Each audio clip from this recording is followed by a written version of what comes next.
Hey everyone, this is Kelly. This is our final episode of the season, and boy, did we end on a high note. We had an amazing interview with Kyle and Elizabeth Pierpont, and Kyle is our Cascade campus pastor. And if you go to Cascade, I just have to tell you that Kyle and Elizabeth are the real deal. I know them both very well and have spent a lot of time with them, and this was just an amazing interview to just hear more about their marriage and how they met and the things they've learned in their marriage. And I think you're going to really enjoy it.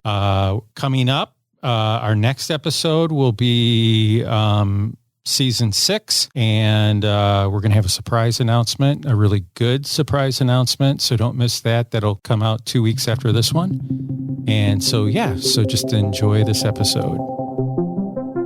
This is Together, an Ada Bible Church podcast about the world of marriage, where we attempt to invite you to explore the ways marriage works and doesn't work. From practical ways of learning to biblical inspiration, we invite you to listen to other professionals and couples to help enrich your marriage. Okay, we are here with Kyle and Elizabeth Pierpont. So to begin our episode, Kyle, why don't you start? Who are you? All right. Yeah, Kyle Pierpont. I am the Cascade campus pastor for Ada Bible Church, and that's what I do for work. It's what I love to do. I'm a 4th generation pastor, so there's a story there that I will not tell now, but love what I get to do. Have my wife and I been married for 18 years, Elizabeth. We have 3 boys, Kyle, Oliver, and Leland. Cool. They are 16, 14, and 11. And way too handsome for their own good. Yeah. It's their mom's fault. All right. Love it for sure. Yeah, but we love being here at Ada Bible Church, and we do some fun stuff as a family, hang out. We love to be by the water. Mm-hmm. Anything by the water is that's our favorite. So going to the beach, exploring little beach towns, coffee, going Elizabeth, to the river. What's your favorite beach? Oh, question. I just recently went to, we go to Muskegon State Park a lot because we have family there, but I just took a trip by myself actually, for the first time, probably since before kids, to Duck Lake State Park. Beautiful. Love Duck Lake. Yeah. Right near Muskegon? Yeah. A little north, Whitehall. Yeah. Yeah. Mm-hmm. I'll have to hear the backstory to that later. Yeah. Because that's quite... Great beach. There's a story there. Is there? Okay. Yeah. It involves chickens. Oh, Yeah. Okay. All right. Yeah. But yeah, getting away.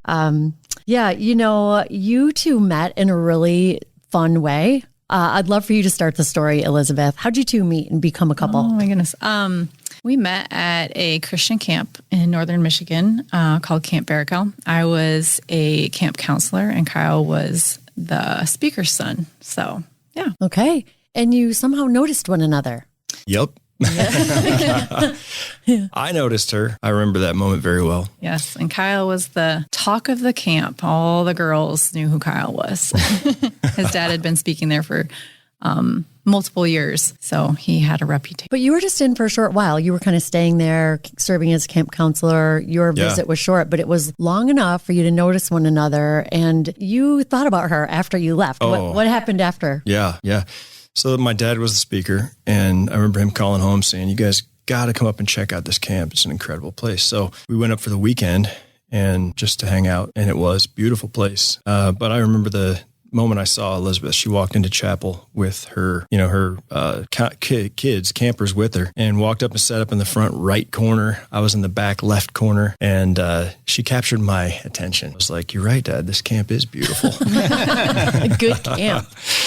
But I never talked to her. We actually never talked that weekend. I just noticed her. And so we left. I left camp and was on my way to college at that point. Went to college in Florida for just a little bit. And the college there was very strict in terms of rules and whatnot. And so I didn't have email. I really, I didn't have a way of connecting with Elizabeth, but I really wanted to. And so the way that went down was I had told my dad, I want to get in touch with Elizabeth somehow. And so, how back in the day before social media, kids would go to camp and get email addresses from each other. I know it sounds archaic now, but they would send out these blast emails after camp trying to connect with each other.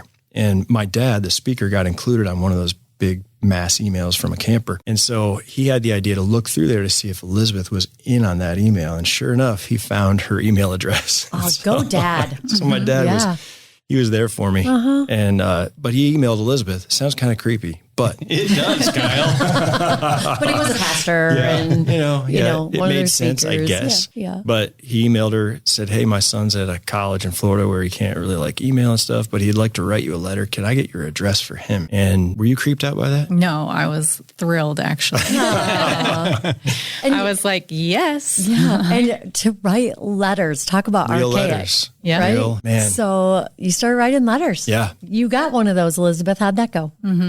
Yeah, I was super excited. I, noticed him right away, thought he was a handsome guy and had came from a great family from what I could tell. So I was like pumped to be writing him. And then so we wrote a few letters and then, I'll let you. In my tell mind, us. that was like, whoa, we're dating.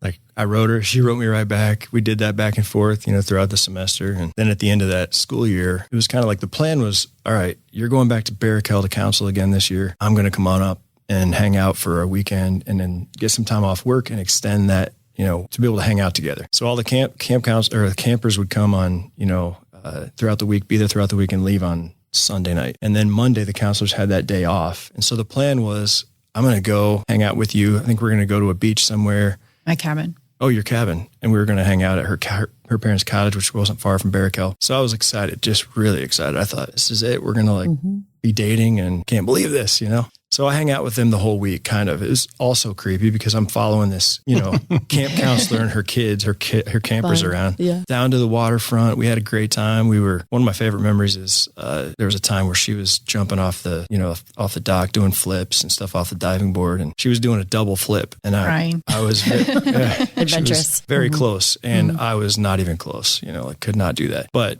We just had a great time enjoying, being around each other, talking, and me just kind of trailing around behind their tribe the whole week. And then, so that went really well all week. I was excited. We got to Sunday night, the night before we were going to go hang out together, and all the campers go to bed, and then the counselors come down to the dining hall, hang out, talk. So we were doing that. Had a great talk. Toward the end of that conversation, Elizabeth looks at me and goes, well, I got to go. I got to call my boyfriend. Oh, my. Time out. Yeah. Yeah. What? Not on your radar. Not at all. Not at all. So I have a boyfriend. I have a boyfriend. Words every guy wants to hear in that moment. I was just shocked. Like, what in the world is going on? And I watched her walk away, and she walked out to the porch outside the dining hall and sat down facing the dining hall. Through a window, I could see her leaning back, laughing, talking. And I'm like, wow, I'm heartbroken. I really was. Broke my heart. But I packed my stuff up that night and we left. And I was like, well, I'm not hanging out, I guess. The one that got away almost. Yeah. Elizabeth, what were your thoughts about all that? It was a very tough time. He had started writing me and I was super excited about that. But then somebody else that I had also been interested in kind of before I'd even met Kyle, even knew of him, had started showing interest in me, and he was in town, whereas Kyle was, in Florida, and we were, just writing snail mail, and the thing with him didn't feel as real as what that was, and so I started dating this guy, and then went back up to camp and was like so torn, like, oh my goodness, he's such an amazing guy, but I'm already dating this other guy. Sought some counsel from other counselors at the camp, and they had encouraged me to, well, if you were already with this other guy, you need to be faithful to that. And so that's kind of where I was at with it. Yeah. And Well, that was a great episode, guys. I know. Somehow Something we're here. changed along the way. Yeah, somehow you're here. Yeah. I never forgot about her, so I left that camp that week, and obviously was just like very heartbroken about it. But went on in life, we 2.5 years went by. After that, I heard later she got engaged to that guy, and I was involved in a ministry in Chicago and drove back and forth every weekend kind of between my parents' home and that ministry, and I would pass her exit where I knew she lived. And so her, she was on my mind a lot, even though I knew it really wasn't an option at that point, at least. And so I let that go, but never forgot about her. I ended up meeting another girl through that ministry, and believe it or not, we got engaged as well. Wow. I had heard that she got engaged. I don't think I said that. I heard Elizabeth had gotten engaged to this guy. So then I was like, man, that's it. The door's closed. I got to move on. Yeah. And, I had met this other girl. We, got engaged, and long story short, Elizabeth and I we had mutual friends through Camp Barrakel and connections. And I had heard that that engagement had gotten, was broken off. And that relationship ended. And I was, supposed to get married later that year, but things were not going well. And I knew that and kind of saw, where that was headed. And that ended, that relationship ended. But before that ended, we saw each other again. We didn't meet up, but we saw each other at the funeral for the camp director for Barrakel. Oh, wow. And that was tough. That was a tough moment because I kind of knew where things were going with me, but I couldn't say anything about that yet, or I wasn't there. And we ran into each other there. And I remember when she walked up, we talked, and I kind of had to tell her what was going on. I'm like, I'm getting married later this year, moving away. And my brother was with me. And I remember Elizabeth kind of turning and walking away after that conversation. And my brother... Very promptly after he told me he was engaged. Yeah, it was ended quickly. And I remember looking at my brother and no words. I didn't say anything. He looked at me and he was just like, I'm not saying a word. But we both knew kind of what was going on in our hearts right there. Yeah. So anyways, that relationship ended, and then I waited, maybe, a month. And then I was like, I'm going to write Elizabeth another email. So emailed her one of those like, hey, Elizabeth, this is what God's doing in my life. What's God doing in your life? And it took a little bit for her to get that email. Yes, technology is not really my friend. Yeah, I didn't know that at the time. I do now for sure. But you thought she didn't respond. But I was thinking she was like, she's not going to respond. She ghosted me. She did. And, but anyways, we finally connected. And after connecting, it didn't take too long before we did start dating. And we were married a year later. Now, we hear something unique about your wedding day. What was it? Wasn't it like that was the first time you ever kissed? Yeah. Oh, yeah. Yeah. So worth the wait? Absolutely. Absolutely.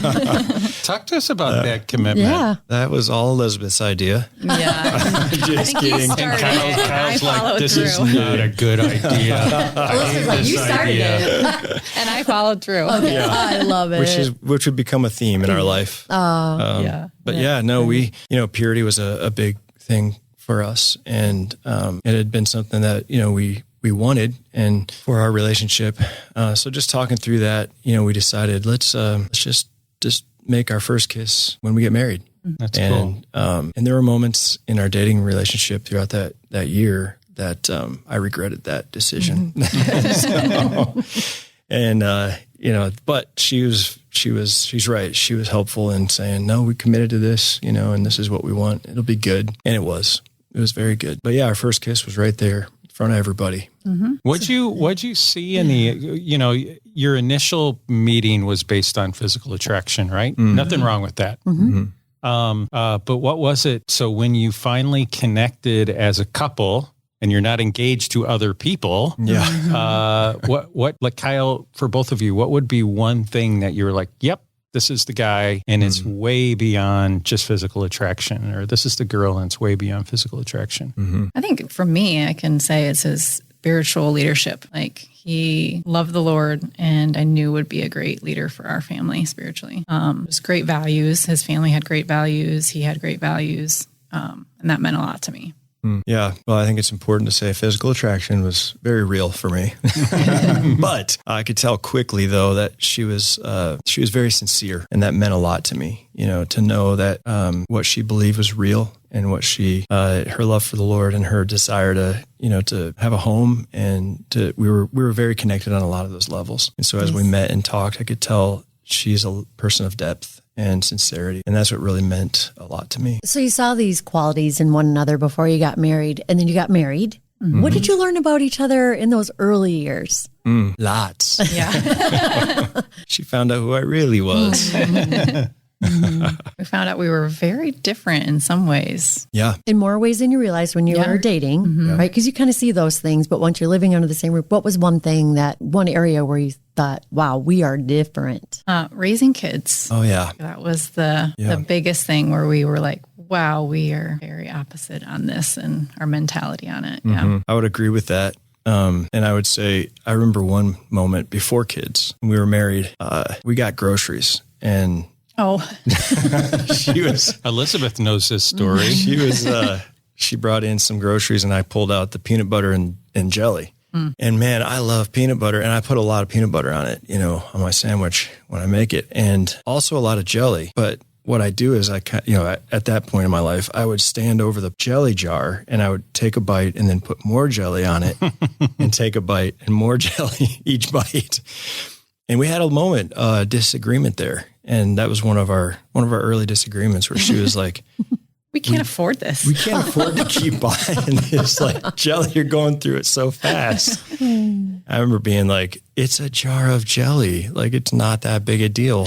And it's what I like. And, but that just came to mind because I think we saw there were little things that we learned, but that would be one of them. I would say that comes up. She is, she's frugal. She has a desire to use our resources in a way that, is helpful for us long term. That's a silly example, but it's that's one of the things I think we learned is we're different in some ways. I'm kind of free flowing. Let's have fun. I'm free. We'll figure it out later. Exactly. Yeah. A jar of jelly is not that much money, but over the years, I feel like that's been very good for me to learn. Just in small things, big things, that it's important to have. We are different in that way, but it's helpful. She's there for me in those areas. I help her understand you can have some fun and use some extra jelly sometimes, but can you use extra jelly, Elizabeth? I don't prefer to, but she still doesn't like it. Do you get that look? Yes, definitely. But it's been good. It's funny to see our kids take after him too in some ways. Yeah. All of them? Not all of them, but some of them. You're like, yep, you totally got that from your dad. Yeah. Oh, yeah. And I'm sure they all have that to some degree. So you said you realized that you parent differently. Yeah. Mm-hmm. So how did that become evident to you? Yeah, early on we had Kyle almost 2 years, just shy of our 2-year anniversary. We were living in a 1-bedroom apartment. He was sleeping in the room next to us. He was not a good sleeper and colicky. So yeah, that really was a big eye opener for us about different parenting style. I grew up very much don't spoil the child, let them cry it out, schedules and routine and that sort of thing. And Kyle grew up more like babies in bed, nurse on demand. So we had two very different ways of looking at it. Those were some tough times. And how did that, Kyle, how did that also pull out these personality differences that you and Elizabeth had? Yeah. I mean, I think what she just referred to is very real, true for us. I was upset a lot because, we'd wake up in the night multiple times, no sleep, you're not sleeping at all. You have this new kid. You had all these dreams about what having kids was going to be like. It was going to be great, amazing, but I remember multiple times in the middle of the night, just having arguments, go get him, pick him up, bring him in, let's sleep. And she had different thoughts, and God gave her those, and those were good. But those were very tense years. And, living in this, we were on the basement level too. So there's not a lot of light, in the house, in the home, the apartment. And so, we had some really, really tough times, in those few years, and I don't know, we didn't know this at that time, but Elizabeth was struggling with some postpartum anxiety. And, looking back on that now, we can see how that was playing out and what was needed there. But we were young, just young. Well, and you're first baby, sleep deprived, different styles, your family's approaches were different too. Elizabeth, can you tell us a little bit more about your postpartum journey and kind of what that looked like and how that affected your marriage? Yeah. Like Kyle was saying, you have these ideas of, what it's going to be like to have children and it's going to be amazing. And we'd had a miscarriage as well before Kyle. So we had I had a lot of emotional baggage with that, and then had Kyle, and then just very quickly realized I was not doing well, but I didn't realize at the time it was postpartum depression. I just thought, man, he's crying a lot and this is rough. Colicky baby. Yeah. Yeah. Mm-hmm. It just was a really tough time. I did not like waking up in the morning. Going to bed was a relief. I was like, oh, finally, a day is done. And then I'd wake up in the morning literally sick to my stomach. Like, I don't want to start another day again. I can't do this again. Didn't know it with Kyle. And then when we had our next, it happened again and again. Just, I think we still weren't, it was kind of like, all right, something's not right here. But this was 14, 15, 16 years ago. And depression wasn't really talked about a whole lot. And we were kind of the mindset and that it was like a spiritual issue. Okay. I just needed to, get right with the Lord type of a thing. Get to God. Pray about it. So with Oliver, that's kind of where we were at. Well, I just got to figure this out. I just got to have a better relationship with the Lord. And then when Leland came around, it was like, nope, this is just going to happen every time. And it is an issue and is something that we need to deal with. And we were both on board with that, realizing that I needed help. So I talked to my doctor, the help I needed. Yeah. Was that helpful after that? Yeah, it was kind of towards the end of it with him. I feel like it did help a little bit. But I also think I should have said, hey, I don't know if this is working quite the way it should. Maybe we can look into something else. But I was kind of coming out of it at that point anyway. That's a great point, though, Elizabeth, in terms of, I think a lot of people, when they meet with a counselor or a doctor, they think, I can't question, I can't bring that stuff up. But we do. We have to kind of take ownership of our health and maybe have those difficult conversations with our physicians like, that medication you gave me, it's not really working. Yeah. Or whatever it is. Yeah. It could be anything. Because mine was more of an anxiety than a depression. So I think, I don't know if they're handled differently but just should have asked for more questions maybe. And it wasn't like stop praying. You pray, but take that step and investigate that too. And that's what I was going to say. I think, looking back on it, obviously, it's a little easier than in the moment. Sure. But I think one of the biggest questions you were asking through all of that, through all three boys was, am I a good mom? I wish I had seen, as a dad then what she was really asking. We were kind of going at it from like, well, it's a spiritual issue, let's pray, let's read the Bible. Let's and I think, that's all really good and needed. But when you couple all those things together, spiritual side of things, doctor's help, that's what really helped us in the long run. But, I think that was one of the main questions you were asking. I really struggled with confidence and knowing am I a good mom? Am I going to know what they need? I feel like I looked to books to give me those answers. And then when my situation didn't line up with the book, I was like, oh, I'm a failure. I didn't. Just not good at this. Yeah. In hindsight, I wish I would have relied more on intuition and just what I knew was right, what God was leading me to do. And having confidence that He says I am fearfully and wonderfully made, and He's equipped me for this task to be these boys' mother, and have confidence in that. Thank you for sharing that with us. And I wonder too, was there someone outside your marriage, a woman, someone who maybe almost in the spiritual mom camp who invested in you during that time, or who supported you spiritually during that time that kind of helped you get to a stronger place? I would say my mom for sure. Yeah, she has always been my biggest cheerleader and prayer warrior. Her and my dad, and he's since passed, but they would wake up every single morning and pray for each one of us kids and all of our children. And then they had other people they would pray through too. But yeah, always just encouraging me and lifting me up and bringing me back to God's word and His promises. She was very encouraging in that way. Wow. So the prayers of others too, and that encouragement. Now, Kelly, there's something about Gatorade. Yeah. I can't wait to talk about this Gatorade story. Because we were talking about how you're different. And there's a story. Personality, Julie and I are very different, just like you guys are. And we've been married almost 30 years now, and we're still navigating those personality differences. And you're just like us. Yeah. But there's a story that Kyle and Elizabeth have that I can't wait to share with you.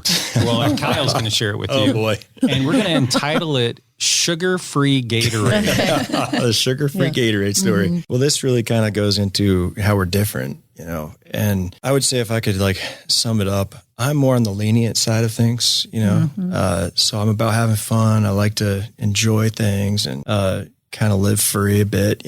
Elizabeth is very much disciplined. She has, and that's very good for us. But yeah, this story takes place on vacation. We were in Florida and having a great time, enjoying a beautiful place and warm weather in the winter. And one of the things that we kind of struggle with is I will buy things at the gas station for the boys. Just it comes from a long line of our family just enjoying, small treats here and there. And so the boys love Gatorade. They love energy drinks. They love these drinks from the gas station. And so we stopped on one of our outings, in Florida at a gas station, and we walk in and standing in front of the drink cooler. And I'm like, weighing all the options in my mind. It's like, what we bring back out of here, Mom is looking at, So I'm very health conscious. Yes. She's very health conscious. I've been doing a lot of training. Yeah. Right? Yeah. Oh, yeah. Yeah. Nothing wrong with that. No, it's great. Yeah. But I knew that was going to be the case. And so, I'm looking at all the options going, I don't know, guys, why don't you do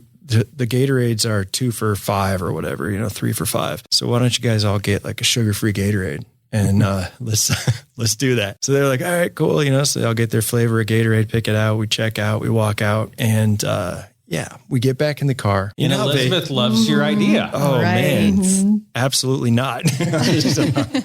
Vacations are cool, right? They're fun, but they also have a lot of, I don't know. There's a lot. Sometimes you say you have to get a vacation from your vacation because there's just a different set of things going on a family vacation. You're spending a lot of time with everybody in your family. Yes. And everybody's bringing a lot of expectation with them, and they're not always the same. Oh, yeah. Absolutely. And Yes. we had rented this little white car that was small and, because you're trying to watch money and be cheap. And so I just remember all of us getting back into this kind of hot car, small car together.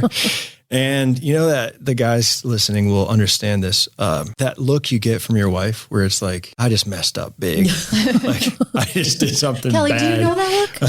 No, John does not know that look. Oh, yeah, right. Yeah, right. Yeah, totally right. curious what Kyle's talking about here. I got the look. Yeah. And we had a lively conversation for a bit there. About sugar-free Gatorade. Yeah. What bothered you about it? Well, I think for me, things build. So while we're joking around about it being just about sugar-free Gatorade, right. it was things building for me. Whether it was other food choices we'd had or money or something. And I guess that was just the straw that broke the camel's back. Yep. And I was, lost it over it. I was like, are you working against my efforts? Yes, right? yes. Do you value what I'm trying to train the kid? It's always the bigger thing, right? It's never about just the Gatorade. And, how'd you get past that? Or how'd you? Yeah. What were the learning lessons about these personality differences between you two? Well, that's how many years ago was that? That was several, and I would say we're still learning. We're still working on it. It still comes up. You're still different. Yeah. Yeah. But I think a big thing is, just talking things through regularly. And we go through phases where we kind of don't really resolve things, just kind of patch it up, say our sorries and hug each other, but never really solved it. Just swept it under the rug for a little bit. And then it builds and builds and builds. And then, you have another big argument. And then we have moments where we sit down and we talk things through and we come together. And I think over those, over these years, we've come to compromise in a lot of areas and try to see each other's point of view. And that we both bring value and things to the relationship. So in that instance, he still occasionally does buy them things that are sugar-free and I don't freak out about it. But he often tries to think, what Elizabeth want me to do with the kids, so. Yeah. And I think that, that's an example of a difference. It's probably one that comes up in our marriage quite a bit is my leniency, and how I deal with raising kids, and hers is more disciplined. And it's been cool to see how we need that from each other, so her discipline is really good. And me being kind of more carefree is also good. But we can't have all of one and not the other because it kind of goes back and forth. But I think in that has been where we've found how do we work through that? I think recently where that's been most helpful or an example I think of what we've been trying to do is we go through patches of tough times, where we're life is busy sometimes, so you just don't have time to really deal with it. Yeah. Yeah. And things do pile up, and you get to that point where you're like, all right, things are not great right now. How are we going to deal with this? And so I remember recently Elizabeth was just like, we just need to go talk. We need a time to go talk together. Yeah, things had been piling up in my brain again. And I was starting to have these horrible feelings of he doesn't care about me. He doesn't love me. He doesn't respect me, all these kind of things. And I was getting really frustrated, feeling myself come to this is going to blow up and not be pretty. And I was started getting to the point where I was talking myself off the ledge. He is a good man. He is a good father. He does love me. We just need to talk. We just need to come to an agreement and hear each other out instead of just picking at each other all the time and being irritable with one another. I love how you reminded yourself what was still true, even though it didn't feel like it in that moment. And I'm feeling like Counselor Kelly recommends this talking thing. Right? Having a time where you get together when it's not in the heat of the moment and you just talk. Yeah. You recommend that, Kelly? Yeah, kind of. Yeah. And Kyle, you had another great idea that I think works almost all the time. And that is regularly tell Elizabeth, just chill out. Oh, yeah. Yeah. Dude, no. That works amazing. Those are on the do not say list. That's literally something that I have said, I'm trying not to, but it's, I say that way too often. Yeah. And she's made it very clear that those are fighting words. Yeah. If you say do not tell me to chill out. It does not work. Counterproductive. It doesn't work. Every time I've said it, I feel like I can visibly see the hackles go up for her. And I know that's not something to say, just chill out. It's not going to work. Well, you mentioned something that's been really helpful to your marriage, this 4 helpful list. Yeah. Can you tell us about that? Elizabeth, what's that all about? Yeah. So we, like I said, things were kind of building up for us and I was getting really frustrated. And then, like I said, I was telling myself, he's a good man. We just need to connect. And so I'd reached out to him and said, hey, we gotta put a date on the calendar to go get some coffee and talk or something. 'Cause I'm just really feeling frustrated right now. And I know you are too. So we gotta figure this out. So we went out to coffee one morning and on the way there, we're kind of how is this going to go? 'Cause sometimes these conversations are you always do this. You always do that. You never do, and then you just start, doesn't get anywhere. So I'm how do we talk this through? And I think I had started trying to talk about it and Kyle was I have a great idea and I'll let you tell more about it. Yeah. Well, I said I have an idea. I didn't know if it was going to be great. Yeah, sure. But so, here at Ada Bible Church, a tool that we use a lot to just, think through things is what we call the 4 helpful lists. Those 4 things are what's right, what's wrong, what's missing, and what's confusing. So it's a tactic that works well just in laying things out and going, where are we? What's going well? What's going bad? What do we need to work on? What are we missing? And I think the Lord gave it to me just to use in our marriage. I hadn't thought of it like that before. And I thought, it works well at work for strategy and whatnot. But he put that in my mind. So got our notes app out, and put these 4 things down. I said, let's focus on what's right. And that was fun. We went through and talked through things that were going well and what we loved about each other and about the family. And then we went into the other things, what's wrong, what's missing, what's confusing. And, I still have it in my phone, looked at it several times since because it was just I would say a recent, conversation that we had that was helpful. And they were 4 helpful lists. They helped us think through where we were as a couple and as a family. And I think it just helped us kind of see what we were talking about, where we are different, and God made us that way. But it's not like we can just use that as an excuse in our marriage to just be selfish and be who we are. But we have to compromise. We have to go back and forth, and it takes communication. It takes hard work. We're not perfect. We mess up a lot. And, but it's good to know those things and to write them down. And then you can go to God in prayer, and saying, help us here because we need it. And you can talk to each other. And, so it's put us in a good spot. We're in a good place right now. Wow. We're in a good place. I feel like it helped us see there are good things in our marriage. We do have a strong foundation and there are healthy things there. And it also helped us see you can, in your mind, you can think bad things about the other person's motives or reasons. But when you sit and you talk it through, it's like, well, that's just where they're coming from. It doesn't mean they're bad or wrong or anything, but that's just where they're coming from. And that's their side of things. So. Mm-hmm. Yeah. Just two more things that we'll talk about today. But obviously, God is very important to you guys. Like today, how is God impactful in your marriage? Big time. I think, just one of the things that comes to my mind is often in the morning, rhythm in the summer is a little bit different. Elizabeth works for a Christian school, and so she's up early in the morning throughout the school year and starts the day early with the boys, getting them out of bed, and we all kind of get up at that time. So summer's a little different, but one of the things I've really appreciated about Elizabeth is her own walk with God, and she has this big Bible. I'm not sure why you use that. It's so big. I like it. It's comfortable. The pages are nice. And it's a workout to read it. Yeah. But she has this big red Bible and her journal. It's always on the table in the living room. So it's always sitting there. And, she's left it open. I don't go sneaking, but I have looked at it and realized that what she does mainly in that journal is that she writes her prayers out. And they're not long, they're not like pages and pages, but it's cool to see that, as a husband and as a dad to go, I know my wife's walk with God is real, like for herself. She's actually reading the Bible and praying and asking God for help in there as she needs it. And so I think, I see God working in her, and that inspires me, as obviously I have a walk with God and I want to grow and love him, and I'm a pastor and all that stuff. But there's something powerful about knowing your partner in life, your wife, is in love with God too, and we're in this together. So I think that's been really neat for me, and to see how God's working in her inspires me to be strong, to be a strong follower of Jesus and to love him too. A couple of things that I've always admired about Kyle is, and inspires me in my relationship with the Lord, is his faithfulness. He, regardless of what is going on in our life or in our marriage, he is faithful to his relationship with the Lord, his promises to us.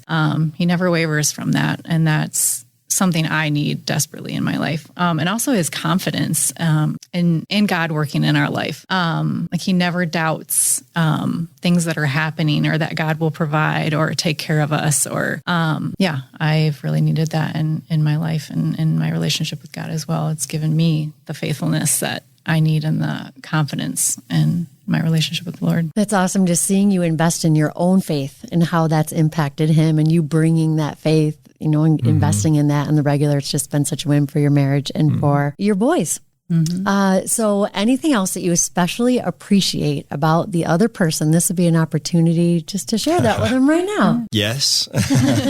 Can I go first? Sure. Oh, geez. I wrote some stuff down. So, I enjoyed thinking about this, and Elizabeth, I feel like as I started to write these things or think through them, it could go a lot of ways. I could have said a lot of things. And so I kind of did write a bunch of stuff down, but they're short. Okay. So as I thought about it, the question was, in what ways are you grateful, for you? How am I grateful for you? And how have you been a blessing in my life? And it's hard to capture that.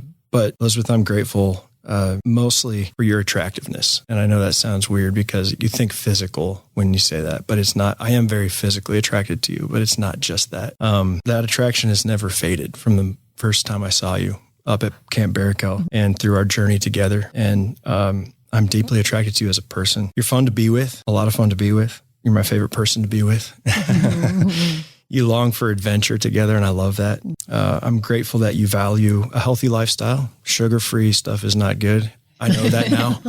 I used to think it was the healthy choice, but I realize it's full of chemicals and not now. But you value a healthy lifestyle, and you work hard to manage a healthy diet and lifestyle for our family. Thank you for inspiring me to get into weightlifting several years ago. It was you that started doing that first and doing those workouts in the living room, and I was inspired. And that's become a big part of our life and our family now. I enjoy doing CrossFit together all the time. I'm grateful for you and that you believe in me. I can't tell you what that means to me. I'm grateful that you challenge me, that you call me out when I need it, because I need it a lot. But you do that in a loving way, in a real way. I'm grateful that you're patient with me. You are honest. You are the most sincere person I've ever met. I'm so grateful for that. You don't give up easy, and that's frustrating sometimes. But when you set your mind to something, you commit to it. And I'm so grateful that that is to me, and you direct that to me and to our boys and to our family and to your walk with God. I'm grateful that you love our boys deeply, and that you care about them, and that you spend time with them, and that you put them to bed at night, and you spend that time connecting with them. And I'm grateful that they will talk to you and that they love you. I'm grateful that you love the Bible and you love prayer and that you love the Lord. You're a great partner in ministry, best pastor's wife I could have dreamed of having. You're the only girl in our home, but you keep 4 guys in line in a way that is consistent and loving.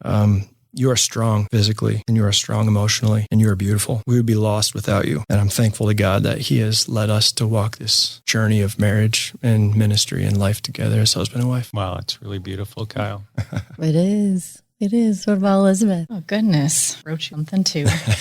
Better with words than me. So I cannot imagine my life without you. Occasionally, I have dreams for one reason or another. We break up, which I always tell she does. And she tells me about it. I know, yes.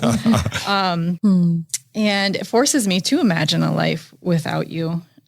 That we aren't together. I'm devastated and I can't understand it, because in my head we were perfect together and you were the love of my life. I have a tendency to work and see life negatively, hence the your half glass full way of looking at life is something I desperately needed. Whether it's a tough family situation or me being down on myself, you are often there building me up and encouraging me. I'm fairly certain you never let me say anything negative about myself. You will come back with uplifting words and reassure me I am capable of doing whatever it is I am anxious about at that moment. I am certain there are so many things I would never have had the confidence to do if it weren't for you telling me I can. I am so grateful for your leadership in our family. I am often in awe of your wisdom and advice to our boys, to our friends and family, and to me. I may be the organized one, keeping the day-to-day stuff rolling, but you are the rock of our family, spiritually and emotionally. You love us well and are so affectionate. Our boys need that from you, and we are so blessed beyond measure to have your physical affection and positivity. We couldn't be more positive. Oh, that's my spot. Yeah. We couldn't be more opposite in so many ways, but so alike in our values and interests. I love spending time with you, fishing, working out, going to the beach, traveling, doing ministry, having our Friday date days, and also so much more. To wrap it up, when I wake up from those dreams, I am always a little thrown off for the day. The feeling just won't leave me, but also so grateful to realize it was just a dream and you are still mine. One last thing. I recently realized I absolutely love to hear you sing along to your favorite songs. Even all he American sing rejects. really well. Yes. Nobody. Secret about Kyle. He can sing really well. Good. That's not true. It is That's true. not true. It's true. He doesn't want people to know. And Elizabeth, you're such a bad writer. Oh my gosh, that was beautiful. Yeah. Thank you, Elizabeth. Yeah, thank you both for letting us step into your marriage. I know I've been impacted and love what you had to share about one another. And together, friends, we just thank you for joining us today. If this podcast has impacted you, if Kyle and Elizabeth sharing with us today has impacted your life, we'd love to hear about it. We'd love for you to leave a comment, share, or like this podcast on whatever listening platform you use. And from Kelly and myself, Rachel, we thank you for listening to Together, and we'll catch you for the next episode. Thanks for listening to Together. We hope you've learned a thing or two. If you find the podcast helpful, please go to Apple Podcasts, Spotify, or your listening platform, leave a comment, and give us a 5-star rating. If you'd like more information on Ada Bible Church and its ministries, or someone to pray or dialogue with about your marriage, go online and check out our website at adabible.org.